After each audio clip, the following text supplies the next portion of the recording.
Hey guys, welcome back to another episode of the Brand Builder Show. And today's episode is going to be all about Amazon PPC, PPC automation, AI, robots, you name it. We're going to talk about it. It's going to be good. And to talk about that, I've got my friend Bradley from Quartile on the show today. Bradley, welcome to the show. Yes, thank you. I'm super excited to be here. Long time Yeah, listener, no. as they say. Long time listener, first time guest. Yes, it's good to have you on. And we're going strong on our hat game today. You are showing me up on the hat front. I need to sort of expand my repertoire. That's impressive, that. But no, thank you for joining us. I'm excited to talk through some of this, and we'll try not to talk too much about football or soccer, as it's called in America, because we've discovered recently that we are rivals in the football fan world. You're a Liverpool fan. I'm a Man United fan. Right. So let's just not talk about that rivalry at all, because you absolutely spanked us recently, and that could be embarrassing for me. But no, I would love to hear about you. Just give us a bit of your background. What you're doing with Quartile, what brought you there, and then we'll dive into some PPC stuff.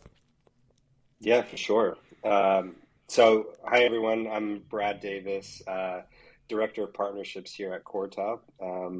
So I kind of manage everything from tech partnerships to ecosystem partners, and then like customer and affiliate referrals as well.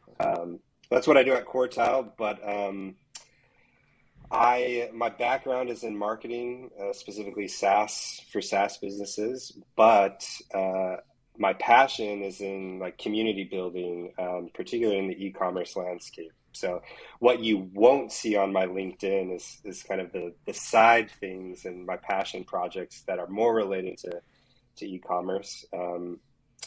But yeah, I kind of started by I had a class in university as an entrepreneurship class where we had to create an actual business and generate revenue. And the business I created was a print and production company.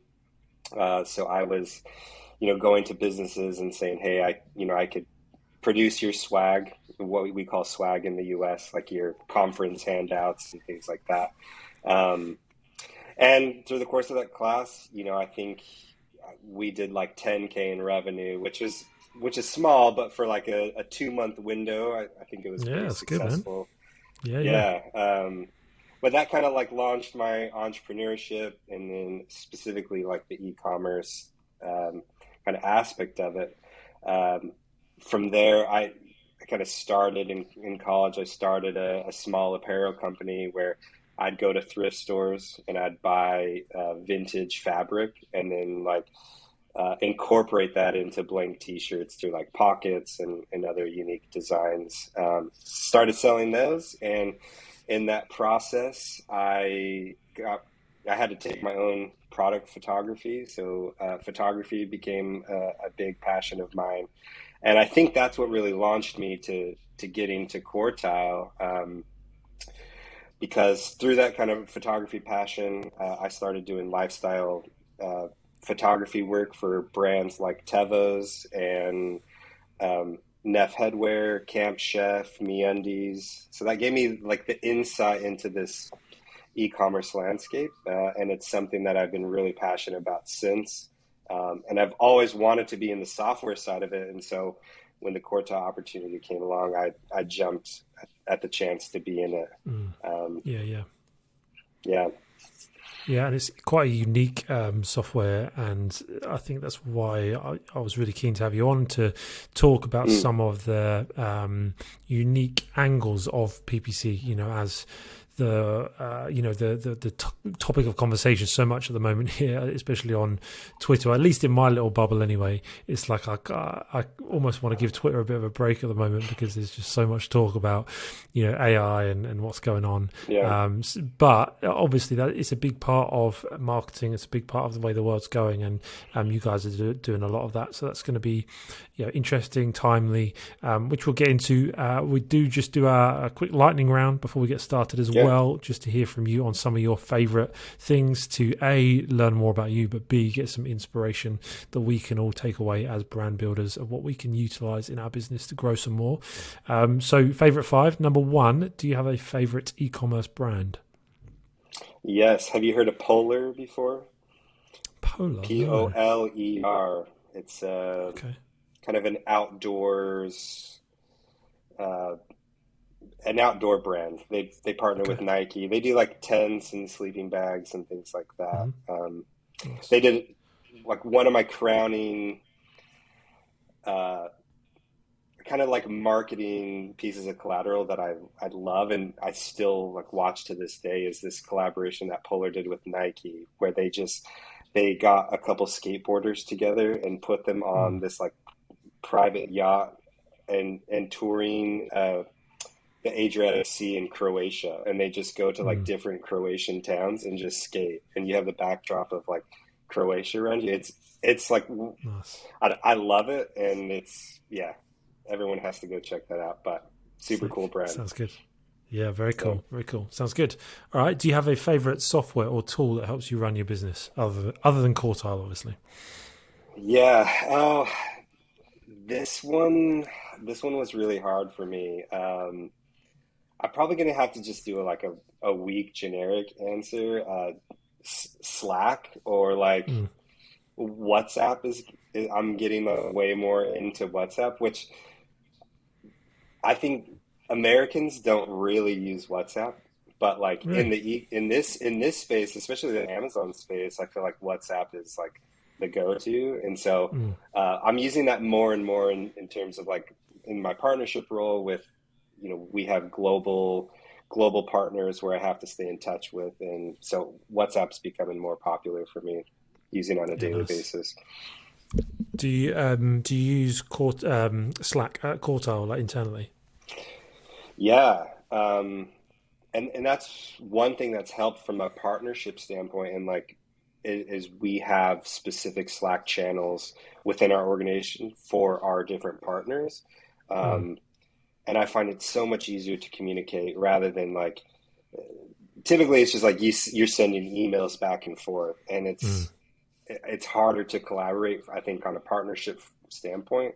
Yeah, yeah, And Slack has made it really easy to just have definitely. quick answers and quick Mm. intros to mutual customers and things like that. Yeah. Yeah, we run all our comms on Slack. It's so rare now for us to email between our team. It's all on Yeah, Slack, so it's yeah, yeah. super helpful. Love it. What about marketing? Have you got a favorite organic marketing channel? Yeah, so my passion is community building. So anything that kind of facilitates community collaboration. So in-person events I love, but then also I've seen like a ton of success with Facebook groups or Hmm. WhatsApp groups. Um, I think, as we're talking about AI, I think it's important for us to like not lose the personalization and like Mm. the the human touch, the in-person touch like this, and so Yeah, I think community groups and those spaces are really important to foster. yeah, definitely, definitely. Okay. And what about a paid marketing channel? Yeah, I don't have a particular favorite. All I'll say is that the one where your audience lives and breathes, Mm. that's the channel you should be on. Yeah, Um, definitely. And yeah, that does differ, doesn't it, a lot from brand to brand yeah, for sure. yep, for sure. Yeah, good answer. Good answer. And finally, do you have a favorite business book? Yeah, so I wanted to talk about two. There's one called Damn Good Advice by George Hmm. Lewis. Okay. He's a famous art director. Uh, he led some of the biggest, creative ad agencies. That's a really good book. And then my other favorite is The Thank You Economy by Gary Vaynerchuk, um, Okay. which I think speaks to kind of this whole community aspect of it, is that like uh, you, particularly as a business and a service provider, like you have to provide value first before you can really like ask for anything in between Yeah, or yeah. ask for anything afterwards. So I'm big on creating value, big on creating a space where just the community can thrive. Yeah, absolutely. Awesome, man. Good stuff. Well, thank you for those. That's good, good inspiration, especially those two books for brand builders, especially. Getting our heads around how to really create stuff that connects with an audience is really key. So, thank you for those. Good. All right. So PPC, obviously, it's a big topic of conversation for the podcast, for our community, PPC in general. But you guys at Quartile live and breathe in the world of PPC automation. Right, and so it's obviously something that is, I don't want to say controversial, but some people will be really pro automation. Some people think that only an Excel spreadsheet and bulk edits will do. So there's lots of kind of back and forth on the topic. But if you could just bring any guests, listeners that are listening up to speed that maybe don't know what PPC automation might be, can you kind of explain what the whole concept of automating PPC optimization is? Yeah, I definitely think there's different layers or levels of it that you see in the market right now. I think some of the base layers are kind of rule-based optimization where brands can input rules that typically they've found that have worked for them when it comes to promoting keywords or ASINs depending on click thresholds or conversion rates. I think that's one layer above kind of the manual aspect of it. And then I think another layer on top of that is getting into kind of machine learning and AI, which is like finding opportunities where maybe a human wouldn't think there is opportunities. So when it comes to automated advertising or listing creation or campaign creation or keyword bidding, like there's a bunch of different layers there, but I think the key to AI and machine learning is exploiting opportunities where a human either doesn't have the bandwidth to do because they're working maybe 8 hours a day, or it's expanding to audiences and keywords that maybe humans have bias towards, and sometimes we fall into traps of we're stuck in a lane. We think that this is what our audience is doing, or this is the keywords we should be looking at. But sometimes we have to expand outside of that to find some good opportunities, and I think AI is great at doing that. Yeah, definitely. Because it's just looking at data. There's no bias to it, right? Yeah, definitely. Yeah.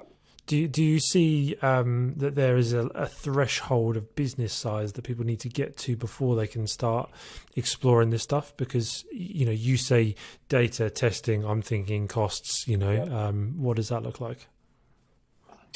Yeah. So what we see in the Quartile, and Quartile is on that upper level of kind of machine learning and AI, is that $1 million in annual sales is kind of the threshold that we see, and that threshold is kind of based on just the amount of data that the automation can intake to then find value out of it. So it's kind of a data level that you need a certain amount, but $1 million is what we're seeing is kind of the minimum threshold. Yeah. Okay, cool. And then there would be some people that are listening, especially at that level of sales, that would be nervous about handing things over. Maybe they've been running things manually in Seller Central, which just makes me shudder. But maybe they have been doing things. To be fair, I tried doing bulk edits with spreadsheets recently, and actually once you get the hang of it, it's not as hard and complicated as it sounds, and it can speed things up a lot. But there's still a lot of manual labor in there. But there will be people that will be nervous about moving over to automation because they'd be worried about the AI running off with loads of spend.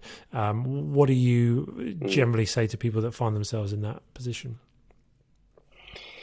Yeah, I think you really have to weigh what's the opportunity cost of not doing it, in terms of a human has kind of a maximum level of output, whether that's the hours that they're working, or a business owner has a ton of different aspects of the business that they need to manage as well. And so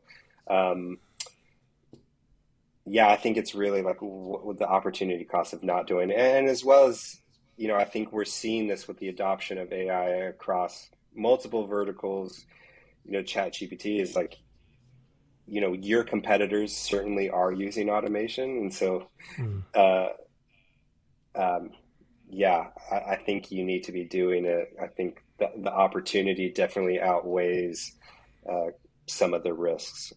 Yeah, yeah. But with that in mind, I think it really helps to be able to, if you have a defined strategy that's working, like the AI is just there to help support the proven Mm. strategy you've already built. Yeah, That's definitely. success that we've seen. Yeah, definitely.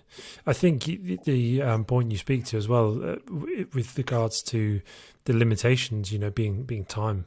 Time is one of the biggest limiting factors, and I think the uniqueness of Quartile's proposition is really. Speaking into that, because it, especially the way, and I don't know how much you can sort of go into and how much of it is kind of under the hood, patented, secret. Because I know you guys have got patents on some of your, machine learning. So Yeah. as much as you're able to talk, I mean, just love to geek out on that a little bit. Just it's cool. But at the same time, your approach is very much single keyword campaigns. Pumping out loads and loads of these things, because as PPC has gotten more evolved, it's gotten more complex. It's not as easy to just run one or two campaigns and be Mm, successful, be profitable. You need to get more granular to have more control. And Quartile, obviously, that's the USP of Quartile, is this granular control, which is almost impossible. I went trying to set up single keyword campaigns right across mm. our PPC account and doing bulk edits to do all that, and it was honestly a nightmare. I completely backed out after like a week, because I'm like, this is too much. It's just dominating my week, and that is where obviously the value comes with Quartile. But yeah, can you give us some insight into that? The approach, I suppose. Yeah. Is it a single keyword campaign? Is that the approach, or is that just the outworking of the theory behind it? Is it? Yeah. Can you give us some thoughts on that? Hopefully, that's kind of made sense. I feel like I've rambled there, but Yeah. Yeah. So when you did your test, how many like ASINs were you working with? I think I just tried it on three. On three, yeah. So Mm, just three products was a mm. nightmare for you. Yeah, You yeah, look at brands that have 100, 200, 1,000 products. Like trying to do that manually is definitely impossible. Um, but yeah, the default kind of out of the box quartile is a single ASIN, single keyword, single campaign, single match type approach. We get very granular to kind of isolate all the variables in it. So that's kind of the default approach. I think that has allowed us to scale pretty significantly with a lot of our brands. Um, that being said, we just announced some product launches that allow a brand or an agency to kind of bring in whatever campaign structure that they want into Quartile, and then just hmm be able to layer on uh, kind of the AI on top of that. So we're getting a lot more flexible because we know that there are brands, there's sellers out there that have very unique approaches and that have it's been successful for them. But yeah, kind of the out of the box methodology that we have is let's get as granular as possible so that we yeah, can actually see which variables are working. We kind we had one of our sales reps use an anecdote the other day that was like, if you're looking at a math equation that has three different variables, and you look at that like as a campaign, if you have three different keywords in that campaign, you're kind of treating all the keywords as the same type of variable, but they're not in that equation. mm, They have different outputs, and so being able to isolate that allows us um, to look at that individual variable and then see if it's being effective or efficient or if it's yeah, not. yeah. On setup, Cortal comes in and creates like hundreds of campaigns, right, for a single ASIN, which is just bonkers to the Yeah. traditional mindset of PPC. But that, like you say, that gives you so much more granular control, and I can imagine that's where so much of the power is. Yeah, 100%. That's exactly Mm, right. yeah. Um, the like I said, the patented kind of stuff. Like, what does that even look like? How do you even patent a like code? Is it code, or what's the, I know you can't sort of talk about everything, but how does that work? Yeah, I don't really have a good answer on that. I can get That's back to fine. you. I think there's elements of like how we're like what the campaign structure actually is. I think there's Mm, elements of that have been patented, but yeah. um, I can get back to you, and I don't know if you want to include that in the show notes or whatever. Yeah, yeah. Yeah, no, I mean it's not like I don't think, Amazon sellers are sitting at home thinking I must know how this all works, but it's just I think it's fascinating that you can because we all understand the idea of patenting a product, getting a Right. utility patent for a product, and then to see a software that's got patents. I think I'm interested more so because it shows that there's something uniquely powerful about Mm. the software, and so it's fascinating really. You guys have been working with some big aggregators like Thrasio is a big name, obviously, that gets thrown around the industry, and they've utilized the functionality of Quartile. What's that journey been like working with some of these big companies? Yeah, Thrasio has been a great customer, and I think when we look at them and some of our larger agencies, it's helpful because you know the scale that they're working at allows us to have really good product feedback and be able Mm, to like uh, make product changes and kind of drive the product towards what they need at scale. I mean, mm, Thrasio has over 200 brands, and so uh, you're getting kind of the insights over 200 brands without having to talk to 200 brands individually. We have mm, this kind of one partner with Thrasio. So some of our latest product launches have been driven by brands like Thrasio and some of our other agencies. Like like I said before, we can kind of ingest any kind of campaign structure now, mhm. and then you can start toggling on and off the AI features that you want. So that's one aspect, and then um, we also have white label and self-service options as well, which has been driven by Thrasio. Um, and then also, we're just announcing you can now do rule-based optimization on top of the AI as well. Um, Okay.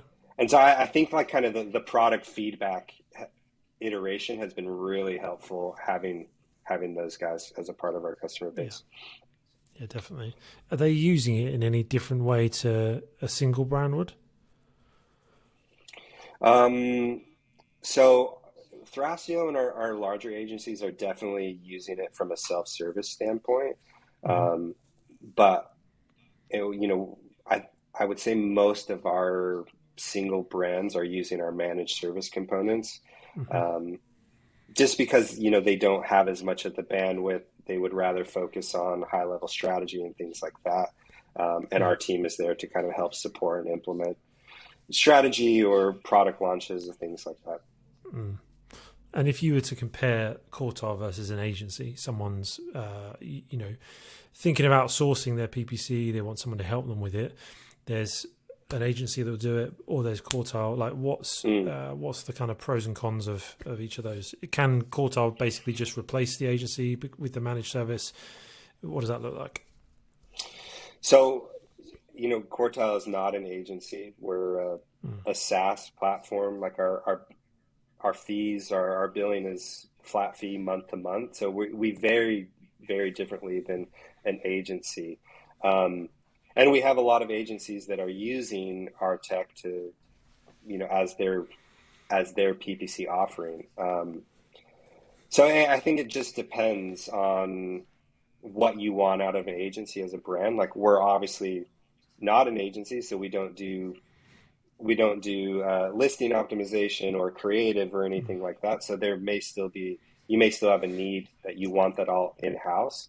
Um, but like what we see is that the agencies that are using Quartile to run their PPC like are are being very successful. I Yeah. mean, yeah, I mean, so for example, our kind of account managers, depending on the scale of the brand, can manage anywhere between 10 to 15 brands, which is Hmm. kind of unheard of from an agency perspective. So for an agency that wants to scale and onboard new clients without having to bring on new PPC managers or things like that, like Quartile is a great fit because we can like optimize the output of your existing account managers. Yeah, yeah, definitely, yeah. And in terms of like your most successful clients, like you guys would have case studies of growing brands, and Yeah. is there anything unique that they are doing with their advertising strategy? Are they just turning Quartile on and shooting for the moon, or is there anything else that they're adding into the mix there that our listeners might be able to learn from? Yeah, for sure.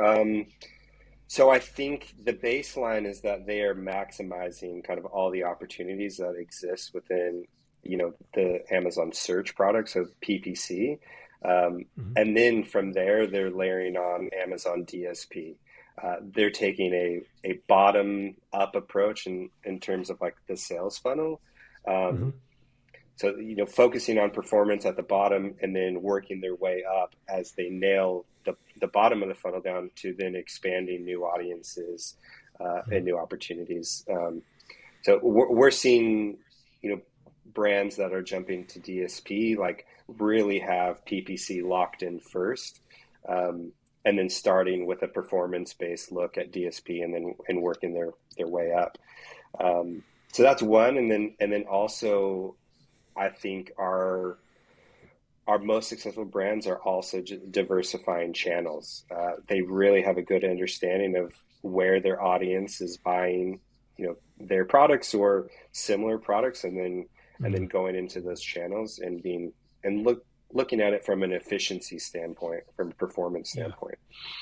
Yeah, good. It's good Yeah. insight. It's helpful. You mentioned a couple of times about the new product that you've Mm.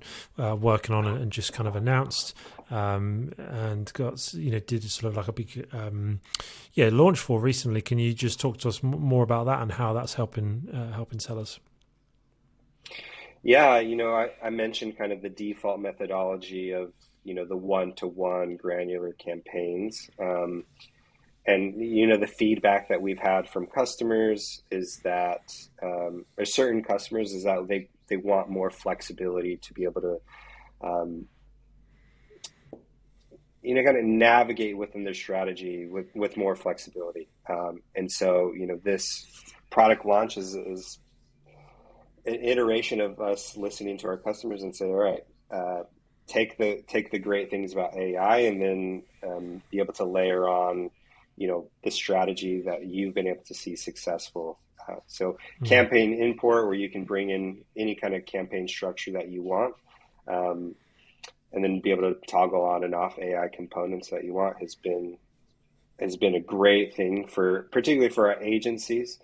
Uh, we see a lot when an agency onboards that, they don't want to throw their playbook out the window.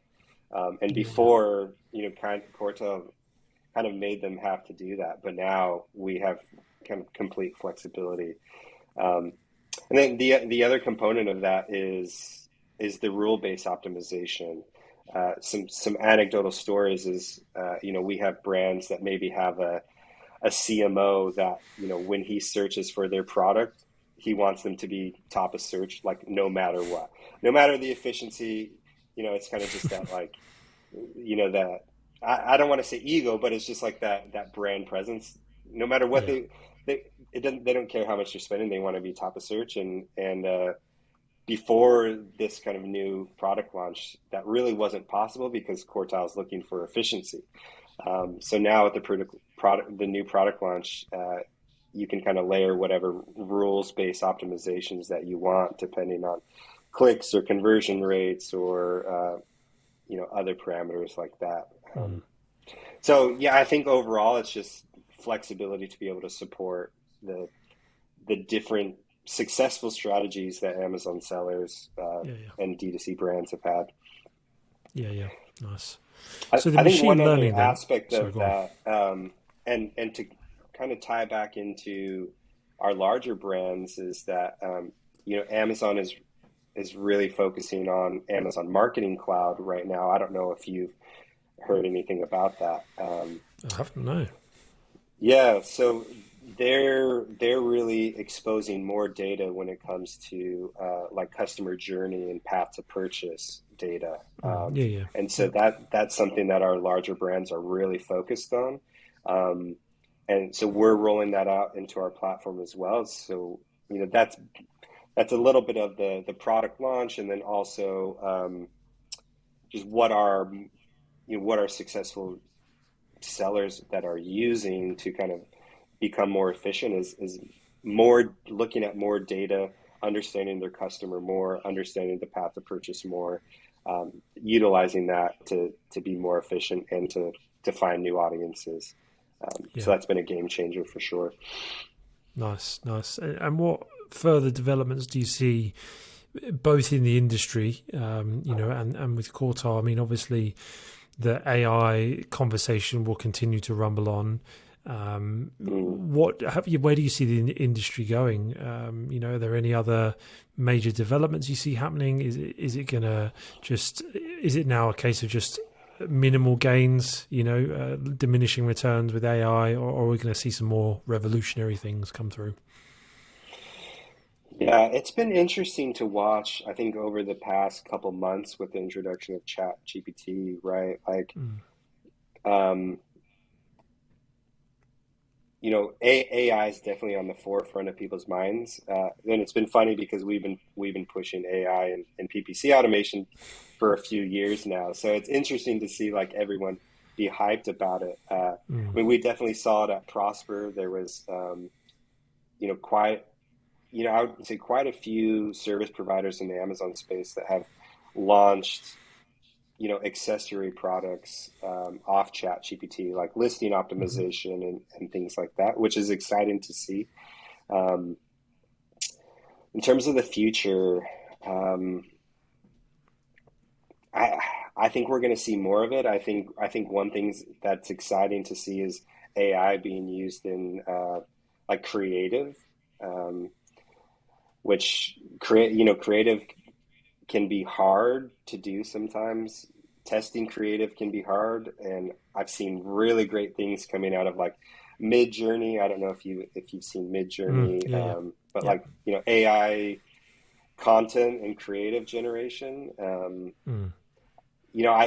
I think so in building a brand. I think so much of creative can be like subjective. Mm. What is the CMO like? What is the art director like? Or whatever. But I think having data to drive creative strategy is like very exciting from an AI perspective because Yeah, the, definitely. it converts or it doesn't convert, and so it kind of cuts the bullshit out of, oh, Mm. this color looks better, this whatever. Yeah, yeah, definitely. Yeah. I think it's good as well. I'm realizing, over the recent weeks, as people talk about how this is going to revolutionize and how this is going to put some people out of a job, is a bit hyperbole, I think. But at the same time, it will change the way the workforce looks. But Mm. e-commerce as a whole, I don't think is going to be threatened by AI because if someone wants to buy a dog bowl for their dog, AI is not going to be able to replace that, right? It's not, and that's where we can get so caught up in our own marketing and online business world. I saw someone, I think Mm. maybe on Twitter the other day, they did a screenshot of they texted someone, they sent their friend a message saying, "Do you know what Chat GPT is?" And they're like, "No, I've not heard of it." And they were just, not an old person or anything. They were just kind of like a similar age to us, and they just not even heard of it. So it's easy to get wrapped up in this bubble that we're in.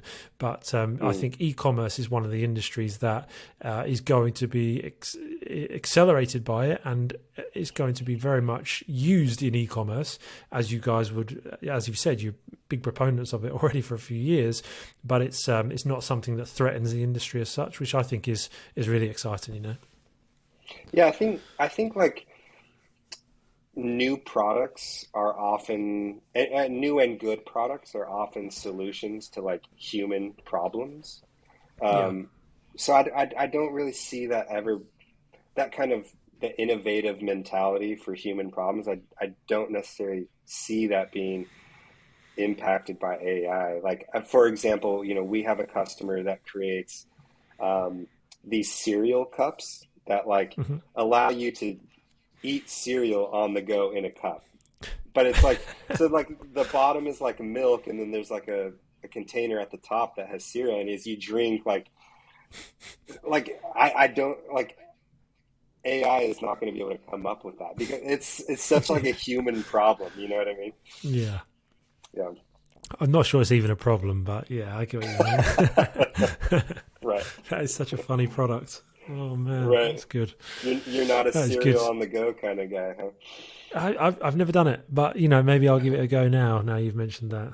Um, no, that's mad. Good. Anything else to add before we kind of start to wrap up, Brad? It's been super insightful, and lots to sort of research and learn from this. But is there any sort of final thoughts on AI, PPC, automation, Quartile? Anything else you want to add? I mean, I think, from a business perspective, I think you really need to start looking at, what are the opportunity costs for not automating some of this stuff. Definitely. Yeah. There's so much benefit to efficiency, to human man hours that you can gain from automation, and your competitors are doing it 100%. So Mm. there's definitely an opportunity cost now for not doing that. So keep in mind. Yeah. Yeah, 100% agree. The amount of granular view you need to have things at, and the time that takes to manually manage. Time is the asset, and yes, definitely, people need to look at this stuff for sure. If they do want to look at it, obviously we'll leave a link to Quartile Yeah. in the description below. At the moment, I don't know how long you guys will offer it for, but at time of recording is still doing like a special offer for the first couple of months, and so. We'll leave Yeah. that link in the description for people to save a bit of money as well. Yeah, for sure. And specific to your audience, there's 55% off for the first 2 months. So, Nice. um, Yeah. Good. yeah. Good. We should have clarified it before. So I didn't want to say I thought that's what it was. I didn't want to say it Yeah. live on air in case you corrected me. We've stopped offering that, but that's good. You're still offering that, but obviously that could change in the future. So grab it while it lasts, guys. That's good. We'll leave that in there as well. If people want to connect with you as well, where's the best place to do that? Probably on LinkedIn. I think Bradley C. Davis is my LinkedIn. That's probably the best way. Perfect. Yeah. And we'll obviously leave a link for that in the description and show Yeah. notes as well. Final question. Who's going to win the Premier League next, Man United or Liverpool? Next season or this season? No, like who out of those two, who will I've be the got it. next to win it? Um, I've got to go Liverpool. Oh, man. I, I Ten bring you on the Hag is doing some podcast. great things. I know. No, you're a I Liverpool love, fan. you You've know got to what? back your team. I know. You know what? I do love seeing Rashford like making his way back up to the top. Like it's such Mm, from a sports fan perspective, it's such like a beautiful story. Like I don't really know, mm, maybe like what has happened to him over the past years, but it seems like this season definitely something's different, and it's yeah, really fun to see him kind of at top of his yeah. form. Great comeback story for sure. Yeah. Good stuff. Well, we better leave it there. Otherwise, we'll talk about that all day because it's we love it. But we'll leave Yeah. that one there, and we'll bring the focus back to PPC. Brad, honestly, it's been really interesting conversation. There's I think so much more for this to develop into over the coming years. Automation, AI, it's going to be obviously a Yeah. massive part of our lives moving forwards, and Amazon PPC is going to be no different. So yeah, thanks for coming on, bringing your thoughts, and yeah, sharing everything today. Appreciate it. Thanks so much, Ben. No worries. Good stuff. All right, guys. Well, thanks for joining us in this episode today. Check out all the resources down in the description. Check out Quartile, 55% off. Highly recommend getting a look at the product because it is, a fantastic product, fantastic people, and connect with Bradley. And we'll see you in the next episode, same time next week. Take care, guys.